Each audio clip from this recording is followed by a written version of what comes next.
Well, Iran says it will not allow the creation of a corridor in the South Caucasus, which has been agreed to as part of a U.S. brokered peace deal. The leaders of Armenia and Azerbaijan signed an agreement in the White House aimed at ending nearly 40 years of hostilities.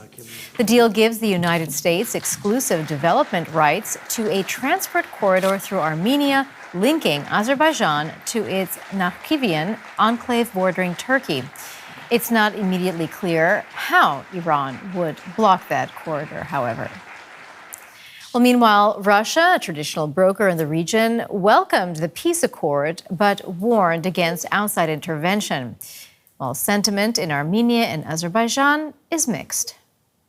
I feel uncertain because much still needs clarification.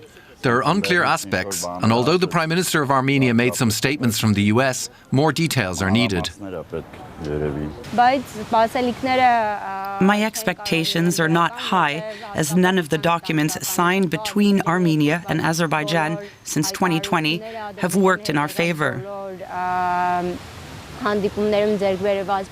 That's why I don't have any positive expectations.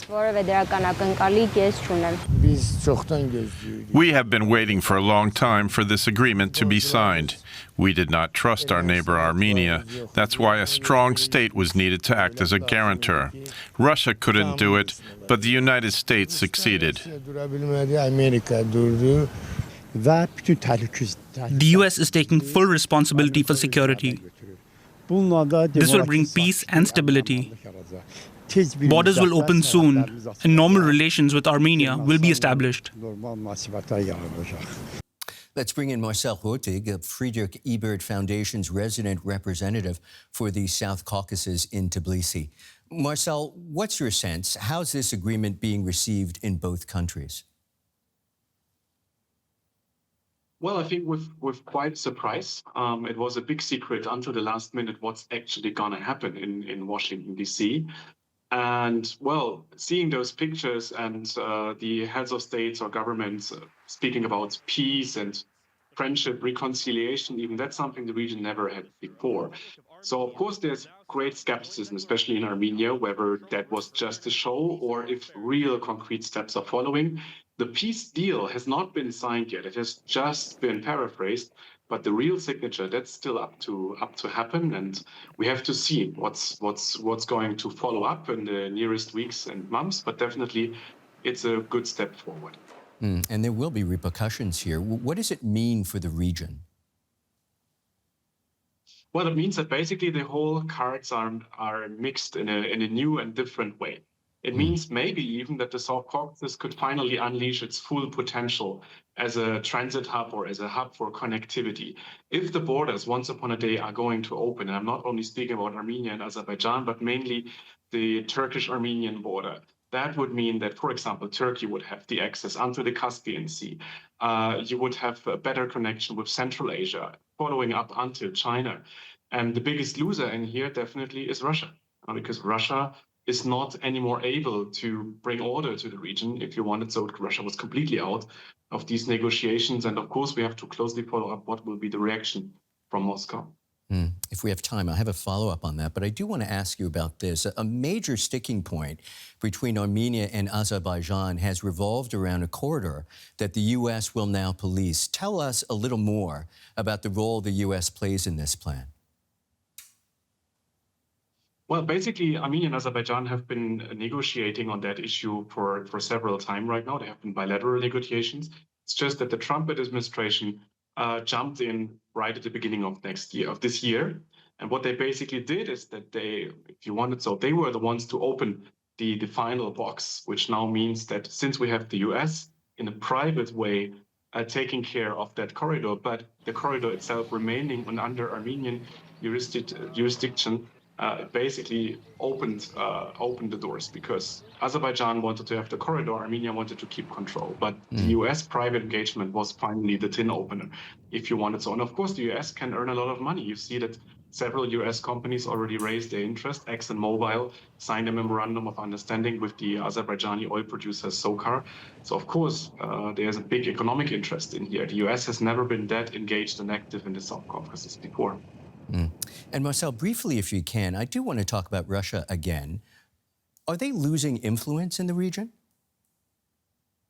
They do, and they do that since 2022, basically. If you look at the ceasefire memorandum from 2020, it was written that Russia would take care of the corridor. Russia is fully out right now, and once the border between Armenia and Turkey is opening, there's no need anymore for a Russian troop presence in Armenia, because so far the argumentation was Russia is on the ground as long as the relations between Turkey and Armenia are not normalized. Once upon a day, that's going to be normalizing following yesterday's decision. And this could ultimately lead to the fact that Armenia can free itself from Russia, also in terms of energy supply. Armenia will get access to Caspian energy resources through that corridor and will release its dependence from Russia. And we will have to end it there. That's Marcel Röthig. Many, many thanks, sir. Thank you so much. I'd like to welcome Dr. Narek Sukiasyan.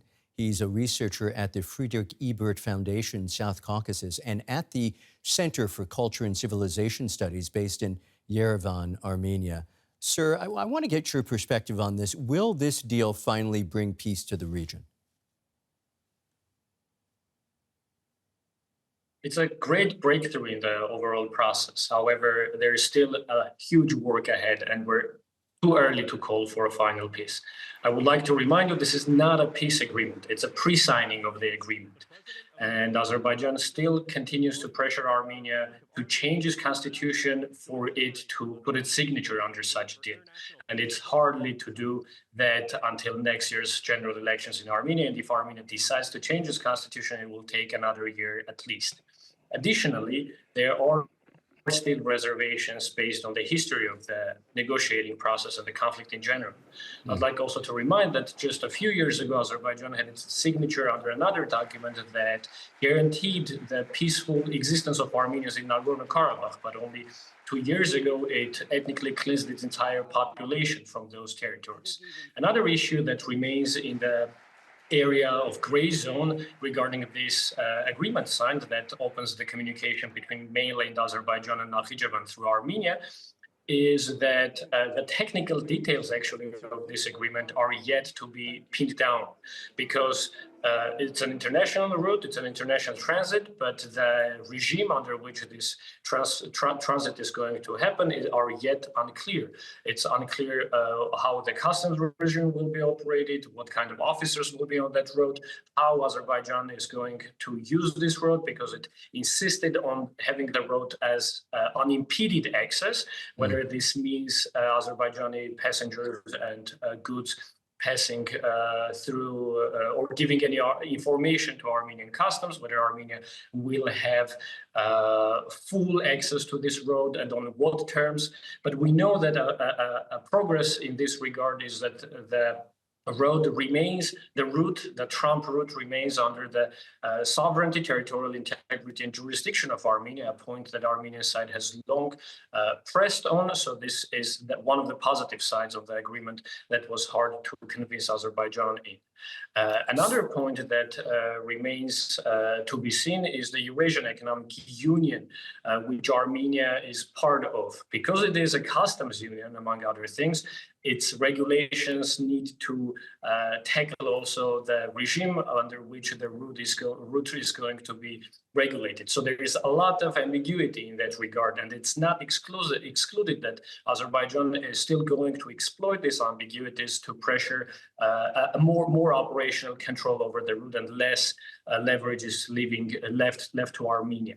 Okay, we only have half a minute or so, but I do want to get to Russia. It's traditionally been a broker in the South Caucasus, and it has welcomed this deal. But where does it leave Moscow? It leaves Moscow with less and less leverages over the region. Its peacekeeping troops left Nagorno-Karabakh last year, but also its importance in Armenia is gradually decreasing as government is following such a policy. But Russia continues to exercise huge leverages over Armenia: economic dependence, almost full dependence in hydrocarbons, gas, oil, wheat, trade, and a number of other things. If it decides to retaliate whenever some measures are not to its taste, it has the tools to do it. So it's still wait and see what happens. Understood. That's Dr. Especially Narek because this is Sukiasyan. not a final peace agreement. Okay. Dr. Narek Sukiasyan at the Friedrich-Ebert-Foundation in Yerevan, many, many thanks. Thank you for having me, Michael.